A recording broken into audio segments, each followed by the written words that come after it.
Okay, in this video we're going to look at increasing and decreasing functions. What you have to remember is that if we think that the derivative is the gradient, that if we know that whenever the gradient is bigger than 0, the curve is increasing. If it's less than 0, it's decreasing. And if the gradient is 0, it is stationary. It's just on a flat level.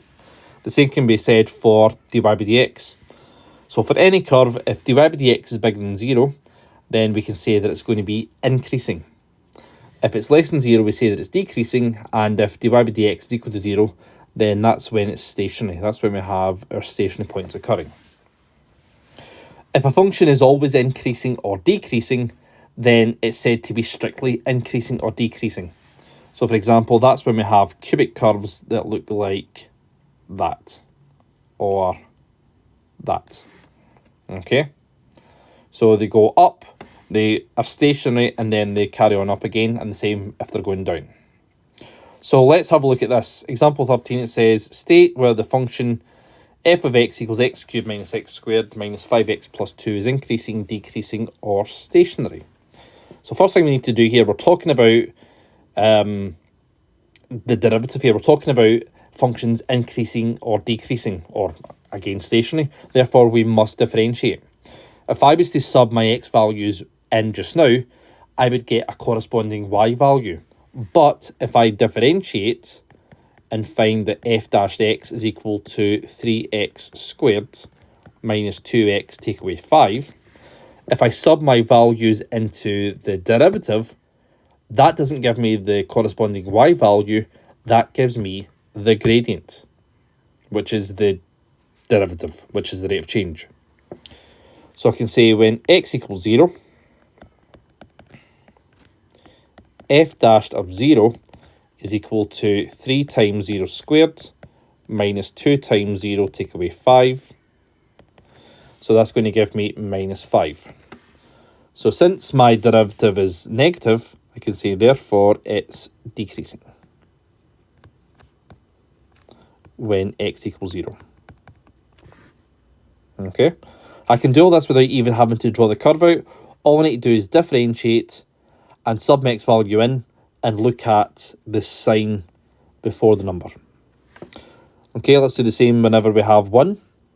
So when x is equal to 1, f dashed of 1 is equal to 3 times 1 squared minus 2 times 1 take away 5.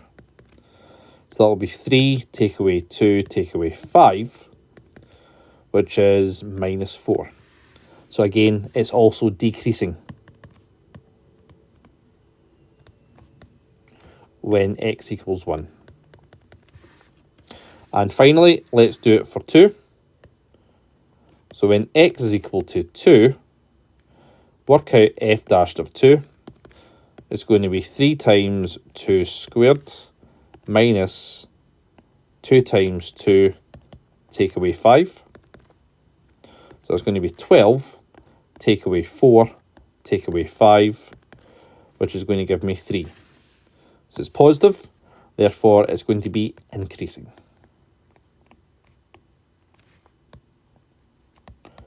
Increasing when x is equal to 2. Okay. Let's continue this idea of looking at increasing and decreasing functions to quite a trickier bit if you're not used to it. Show algebraically that the function is never decreasing. So for a function to be never decreasing, that means it always has to be either increasing or stationary. Now we can't draw this out. What we have to do is rearrange the derivative algebraically so that we can prove that. So let's go ahead and differentiate. So I'll say that f dashed x is equal to 3x squared minus 12x plus 12. Okay, let's factorise that. So it's going to give me 3 bracket x squared minus 4x plus 4. Factorise the trinomial, and I get 3 bracket x minus 2 times x minus 2, which is 3 bracket x minus 2 all squared. And I can say, therefore, since x minus 2 all squared is bigger than or equal to 0 for all x, multiplying by 3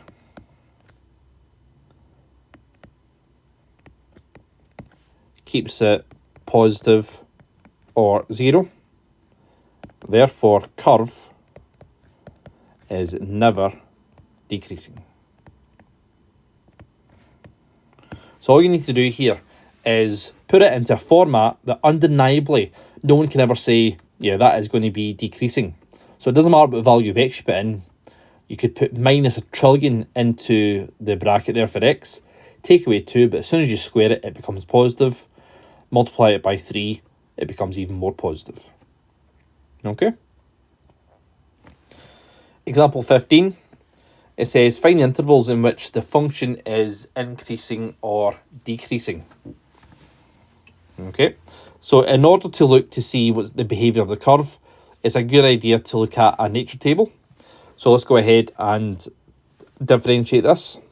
So I'll say that f dashed x is equal to 6x squared minus 12x.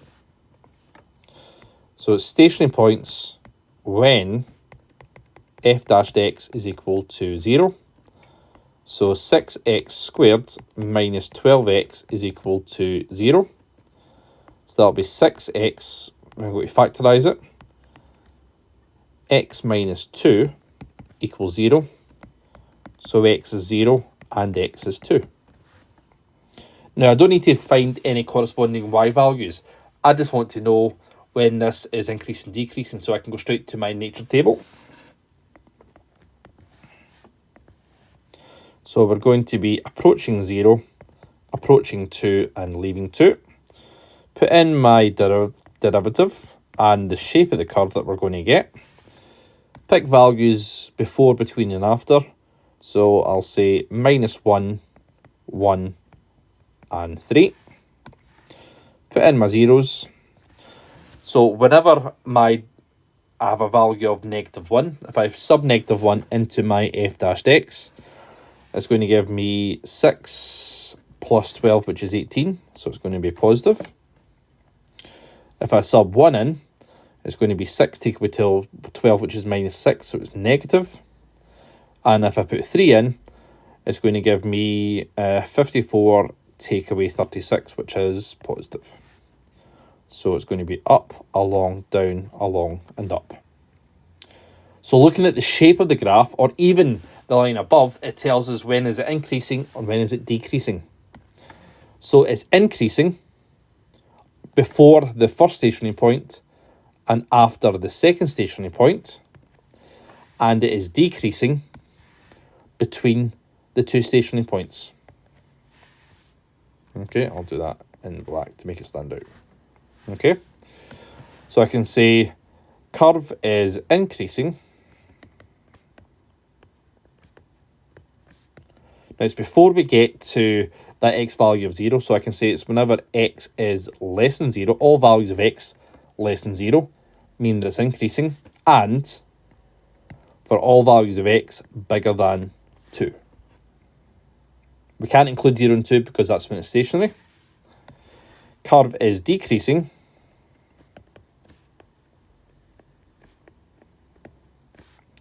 and it's decreasing whenever it's between the two stationary points. So it's going to be whenever x is bigger than 0 and whenever x is less than 2. Let's make that look a bit better. That's the exact same as saying whenever 0 is less than x, flip the first inequality symbol round, which is less than 2. Okay?